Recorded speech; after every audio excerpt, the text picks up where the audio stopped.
gitu. Jadi dia pasti akan looping gitu. Nah, kunci dari rilis itu adalah adanya sebuah kesadaran gitu ya. Adanya sebuah kesadaran di dalam diri kita bahwa it just energy. Itu clue kuncinya tuh kalau kata Lester Levinson bilang, it just energy, honey. Itu cuma energi, sayang. Energi itu dia ada dua nih. Kalau cerita dualitas ya. Energi yang dibalut, dibungkus dalam cerita kebahagiaan, entah kita ketemu pasangan kita, entah kita dapat uang, entah apapun itu yang bikin kita bahagia. Jadi si energi ini ada di dalam packaging kebahagiaan, dan ada satu lagi, energi yang dibungkus sama packaging kesedihan, kekecewaan, entah itu fitnah, entah itu cerita yang tidak sebenarnya seperti itu gitu. Energi itu juga dibalut sama realita situasi seperti itu. Padahal sesungguhnya ya, untuk kembali berlimpah, untuk kembali kamu merasakan kebahagiaan dan kelimpahan, itu nggak sulit loh. Bener-bener nggak sulit. Pengalaman aku pribadi ya, dari 2019 aku mengalami satu fase kehidupan yang kayaknya mau napas untuk cari solusi juga kayak nggak nemu gitu, ini gimana sih solusi ujungnya, itu kayak, "Hah?" gitu, "Gimana ya ini?" Dulu 2019 ya, ketika ada PR 1,3 miliar ya, urusan bisnis, terus, pasangan pun waktu itu aku single parent, terus rumah waktu itu masih ngontrak juga, lagi dikejar-kejar kontrakan. Terus saat itu momentumnya ya aku juga nggak kerja bulanan yang tiap bulan udah pasti uang masuk gitu, enggak. Waktu itu range income aku di area berapa ya, mungkin 5 sampai 10 juta, itu pun nggak rutin gitu. Dan situasi saat itu aku meng-cover urusan mamahku, hari-hari berdua lah sama kakakku, tapi aku juga, harus covering beberapa hal lumayan besar. Lalu, my stepmom juga, jadi aku cover 2 mama ya, karena papa dan papa udah meninggal. Jadi aku cover 2 mama. Terus, situasi seperti itu yang pada akhirnya aku berpikir, "Ini gimana jalan keluarnya ya? Income aku aja per bulan range-nya 5 sampai 10 juta. Itu pun udah habis lah buat hari-hari, buat bayar mbak, buat hari-hari. Terus gimana caranya 1,3 miliar itu bisa selesai gitu, kayak nggak kelihatan hilalnya. Solusinya gimana? Nggak sama sekali kepikir masalah itu gitu. Sampai pada akhirnya perjalanan waktu mengantarkan akumulasi pembelajaran aku tentang pelajaran Albert Einstein tentang kuantum jam. Lalu aku sambungkan lagi sama pelajaran filsafat aku tentang siapa diri aku. Lalu aku sambungkan lagi sama pelajarannya Geshe Michael, karena memang waktu itu aku juga ikut beberapa kelas dia tentang kebijaksanaan kuno, tentang tabungan semesta, tentang tabur tuai, aku pelajari juga. Terus aku pelajari juga tentang Nikola Tesla, tentang energi, frekuensi, vibrasi, karena that is the key, kuncinya tuh everything is energi gitu. Kita harus tahu bahwa segalanya itu energi. Dan segalanya hanya tentang getaran yang halus yang kita rasakan dalam diri kita.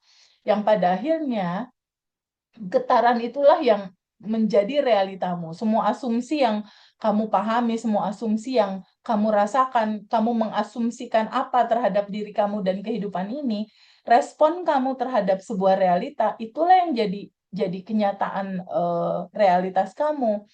Ketika semua itu disambungkan dan pecah banget waktu itu ketika aku baca buku Sedona Method tentang rilis, tentang melepaskan lapisan endapan emosi. Sebetulnya 2012 aku udah belajar tentang rilis, tapi nggak seseru ketika aku baca bukunya Sedona Method. Itu luar biasa gitu. Sampai pada akhirnya webnya aku pelajari, www.sedona.com. Aku sarankan banget teman-teman yang memang mau tahu tentang rilis ya, tentang lapisan endapan emosi, tentang trauma, tentang kepahitan, itu buka webnya www.sedona.com, aslinya itu dari situ gitu. Ketika aku sambungkan semua dan akhirnya aku praktekkan start awal itu, kayaknya aku harus mengikhlaskan semua deh. Mengikhlaskan aku ditipu, mengikhlaskan aku dibohongin, mengikhlaskan looping-an terjadi gitu. Karena pada saat waktu Harley Davidson itu aku bayar itu kena situasi yang nggak nyaman, akhirnya imbasnya ke aku. Terjadi lagi looping-an waktu itu kan investasi bodong tuh VGMC di tahun 2000 berapa ya? 2002 2012 apa 2010 apa 2009 area-area itulah.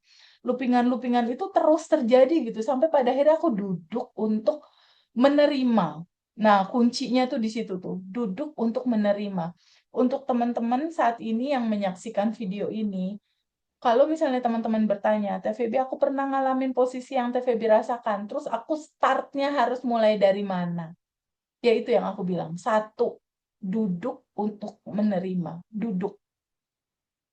Kamu duduk untuk menerima hari ini aku seperti apa, hidupku itu gimana, terus bagaimana hubungan kamu sama ring satu kamu, sama orang-orang terdekat kamu, entah mama, papa, entah pasangan, entah anak. Nah, itu kamu duduk untuk menerima. Saat itu aku tuh duduk untuk, oke, aku ditipu, istilahnya gitu. Oke, aku terima, aku ditipu. Oke, aku terima, aku sedih, aku nggak rela, aku putus asa, aku kecewa, aku marah. Nah, aku duduk sama rasa itu. Ya pakailah cara rilis akhirnya. Akhirnya aku flashback ke cerita masa kecil. Oh, ternyata akarnya dari pada saat mama papa aku cerai. Ada kekecewaan di situ, ada kemarahan di situ, ada kesedihan mendalam di situ. Terus aku flashback dulu ke cerita masa kecil aku. Terus pada saat waktu kecil aku eh, pernah tinggal di Bandung, sementara aku masih kecil banget, masih kayak pengen pengen dikelonin tidur gitu. Sementara papaku udah nikah lagi waktu itu. Jadi aku tuh dari kecil apa nyamperin kamar papa, diri aja gitu di depan kamar papa, ngetok pintu gitu, "Papa." Tapi tentunya papanya juga udah tidur dan saat itu ya Feby kecil, oh nggak ditemenin gitu kan. Nah, ada kekecewaan, ada kesedihan dan aku duduk sama rasa itu dan nangis gitu. Oh iya ya, aku pernah ngalamin itu. Oh iya, aku pernah ngalamin sekolah di Bandung sama my stepmom. Terus aku pernah ngalamin aku sedih ingat mama. Aku pernah ngalamin apa namanya? Aku pernah ngalamin pada saat sekolah kondisinya seperti apa. Nah, itu aku duduk sama rasa itu hanya membiarkan rasa itu mengalir. Nah, kuncinya di sini buat Fiona, Mbak Juju yang nanti temenin teman-teman rilis. Inti dari rilis secara substansi itu adalah izinkan kamu menerima semua rasa apa adanya. Itu. Karena ketika kamu tidak mengizinkannya, kamu menolaknya, naturalnya dia harus mengalir gitu. Naturalnya dia hadir lalu larut terurai. Naturalnya itu gitu. Hadir lalu larut terurai. Masalahnya defaultnya kita itu modenya adalah mode bertahan. Mode bertahan, mode menolak. Jadi kalau ada apa-apa tuh, wah pasang kuda-kuda dulu gitu terhadap sesuatu. Lalu kita terbiasa untuk selalu welcome sama kebahagiaan, kesenangan, tapi untuk kondisi yang nggak enak itu cenderung menolak, cenderung ah nggak mau ah udah ah, ya udahlah, pokoknya udahlah aku nggak mau ngerasain itu, aku nggak suka sama sesuatu yang nggak nyaman. Memang kita udah terbiasa untuk menolaknya, tapi ironisnya di dalam cerita rilis, ketika kamu menolak emosi itu, kamu nggak duduk untuk mengikhlaskan, merasakan rasa itu apa adanya, dia akan looping gitu. Dia akan, ini kamu tolak, sifat energi seperti air dia. Pada saat hadir, muncul, ditolak, dia nyumbat gitu kan. Tapi dia pasti akan cari aliran lain untuk pada akhirnya mengalir kembali untuk kamu sadari lagi gitu. Jadi dia pasti akan looping gitu. Nah, kunci dari rilis itu adalah adanya sebuah kesadaran gitu ya. Adanya sebuah kesadaran di dalam diri kita bahwa it just energy. Itu clue kuncinya tuh kalau kata Lester Levinson bilang, it just energy, honey. Itu cuma energi, sayang. Energi itu dia ada dua nih. kalau cerita dualitas ya. Energi yang dibalut, dibungkus dalam cerita kebahagiaan, entah kita ketemu pasangan kita, entah kita dapat uang, entah apapun itu yang bikin kita bahagia. Jadi si energi ini ada di dalam packaging kebahagiaan, dan ada satu lagi, energi yang dibungkus sama packaging kesedihan, kekecewaan, entah itu fitnah, entah itu cerita yang tidak sebenarnya seperti itu, gitu. Energi itu juga dibalut sama realita, situasi seperti itu. Tapi dua-duanya energi cinta, gitu. Karena dua-duanya mengajarkan kita, kalau yang satu mengajarkan kita tentang rasa bagaimana kita harus bersyukur, ketika sebuah kebaikan itu hadir dalam kehidupan kita mensyukurinya gitu. Kalau yang satu lagi, tentang kesedihan, kecemasan, kekecewaan, kemarahan, ini mengajarkan kita tentang, satu pesan semesta, tentang satu hikmah di balik cerita gitu.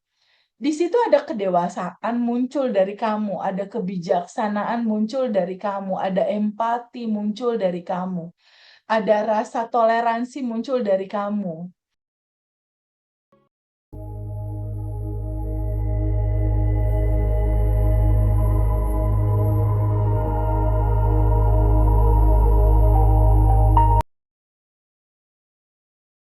Izinkan teman-teman untuk terbuka menyadari bahwa kamu nih saat ini ketika lagi ada masalah, ada kendala, kamu hanya lagi lupa sama sejatinya kamu yang sudah tanpa batas dan berkelimpahan. Kamu hanya lagi lupa, dan kita akan menceritakan ke kamu untuk, "Yuk kembali pulang yuk," gitu. "Yuk kembali lihat yuk ke dalam, ke sejatinya kamu yang sebetulnya di frekuensi kuantum, versi diri kamu," itu kalau kita sebut di dimensi keempat ya. Kalau di dimensi ketiga nih kita yang sekarang nih, yang kayak gini nih, yang kadang ngerasa belum ada ini, belum ada itu, belum punya ini, belum punya itu, belum sehat. Ini itu namanya dimensi ketiga. Dimensi yang rasanya kok banyak keterbatasan gitu. Tapi sadari sama teman-teman semua, aslinya kamu bukan itu. Ada rasa pasrah, berserah, dan pada akhirnya kamu bisa, punya kebijaksanaan yang lebih, itu tidak muncul dari packaging kebahagiaan, kegembiraan, kenyamanan, dia nggak muncul dari situ, gitu. Sekolah kehidupan itu akan muncul dari ketika kamu mengalami spektrum rasa tentang judul rasa sedih, kecewa, cemas, marah. Jadi kamu tahu rasanya, "Oh, rasanya kayak gini ya. Jika rasanya seperti ini, aku tidak akan lakukan itu kepada orang lain." Muncullah kebijaksanaan dan empati di situ. Pada saat Fiona dulu kan Fiona ada rumah, ada mobil, ada duit, ada segala yang dia punya. Fiona dulu tuh mbaknya juga ada beberapa, nggak dalam situasi yang Fiona nyuci sendiri gitu kan. Fiona dulu itu Fiona yang cukup mapan gitu, punya segalanya, rumah, mobil, jabatan, uang. Tapi kalau Fiona dulu tetap stay di dalam Fiona yang seperti itu, kamu nggak akan mengalami sebuah spektrum rasa, rasanya nggak punya duit kayak gitu ya, gitu. Rasanya dibohongin kayak gini ya, rasanya sedih kayak gini ya. Begitu pula dengan Mbak Juju gitu, yang pernah ngalami satu kekecewaan yang dalam dalam kehidupan dia. Bahkan aku dengar dari video YouTube Mbak Juju ya tentang kayaknya nyaris deh kalau selangkah lagi menuju putus asa, dan ada cerita-cerita tentang ODGJ juga gitu ya kalau nggak salah. Nah, kenapa sih Mbak Juju harus ngalamin itu semua gitu? Karena di dalam tubuh manusia ini kan kita ada jiwa ya, ada jiwa. Jiwa itu adalah ruang ya, ruang. Jiwa ini memang harus mengalami semua spektrum rasa. Tuh kata Mbak Juju, betul. Nyaris beberapa langkah menuju ODGJ karena putus asa dan kesedihan dan kepahitan yang begitu sangat mendalam yang dia rasakan gitu. Begitu sangat mendalam. Tapi coba renungkan, kenapa sih harus ngalami seperti itu? Begitu juga dengan Maya nih adik aku, Maya Suryanata. Maya itu di umur 20 tahunan aja dia udah punya Mercy loh. Dulu Maya tuh uangnya juga dulu dia banyak gitu. Dia pernah mengalami satu sisi kehidupan yang wah gila di umur dia tuh dia udah punya itu. Ya Mai. Suaminya pakai mobil, dia pakai Mercy, duitnya juga banyak banget gitu. Pada saat itu ya, pada saat Maya berjaya itu aku masih pakai bis loh. Aku masih pakai bis, aku masih pakai angkot. Ingat nggak Mai? Tahun 2000 berapa gitu. Tapi kenapa siklus kehidupan mengantarkan pada sekolah kehidupan yang terjadi pada Fiona, pada Maya, bahwa jiwa-jiwa ini memang harus merasakan spektrum rasa. Buat apa sih itu terjadi dalam kehidupan aku? Jadi cerita kesadaran ini, cerita empati, cerita pekanya kamu, cerita bagaimana pada akhirnya kamu jadi saluran kebaikan buat banyak orang. Itu memang memang kamu harus mengalami sedih itu, kecewa itu, putus asa itu, kurang itu, was-was itu, memang kamu harus alami. Agar apa? Agar kamu menjadi tempat dalam pondasi yang begitu sangat kuat, bukan karena bacaan, bukan karena ikut kelas, bukan karena sesuatu yang di luar tubuh kamu, tapi karena kamu mengalaminya gitu. Karena kamu betul-betul sangat mengalaminya. Fiona bisa sangat welcome seperti ini sama teman-teman karena dia ngalamin. Begitu pula Mbak Juju bisa sangat welcome memberikan waktunya dia untuk menemani teman-teman rilis ya di Senin, Rabu, Jumat karena mengalaminya dan di titik mengalami pada akhirnya sekarang punya satu hal yang dulu kamu nggak rasain terus sekarang kamu rasain, yaitu adanya rasa plong, adanya rasa bebas, adanya rasa bahagia yang dari dalam. Itu yang pada akhirnya kita terpanggil untuk ini kayaknya harus dibagiin deh ke banyak teman-teman.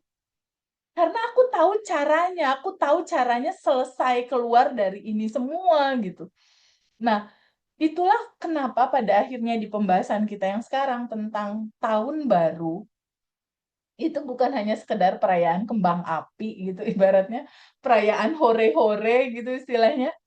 Tapi nggak berhenti-berhenti aku ingin sekali menceritakan ke teman-teman bahwa sebetulnya substansi solusinya itu sangat-sangat simpel dan sangat-sangat eh, sederhana sekali gitu.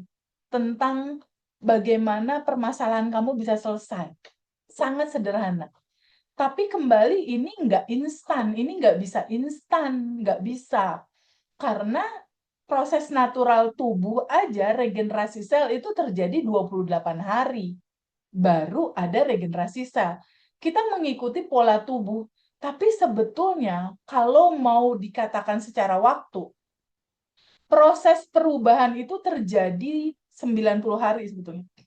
Di 30 hari itu proses habit baru ya, baru kenalan dulu nih sama habit baru. Lalu di 60 hari itu udah mulai kelihatan dan resultnya kalau kamu konsisten itu di 90 hari atau 3 bulan. Bahkan kalau Gese Michael, dosen aku, orang yang menginspirasi besar banget dalam kehidupan aku, itu 6 bulan bilangnya. Di 6 bulan itu udah jadi program banget deh, udah enak kalau daily rutinnya dijalanin gitu. Jadi kembali di sini di tahun baru ini, di hari kedua ini, izinkan teman-teman untuk terbuka menyadari bahwa kamu nih saat ini ketika lagi ada masalah, ada kendala, kamu hanya lagi lupa sama sejatinya kamu yang sudah tanpa batas dan berkelimpahan.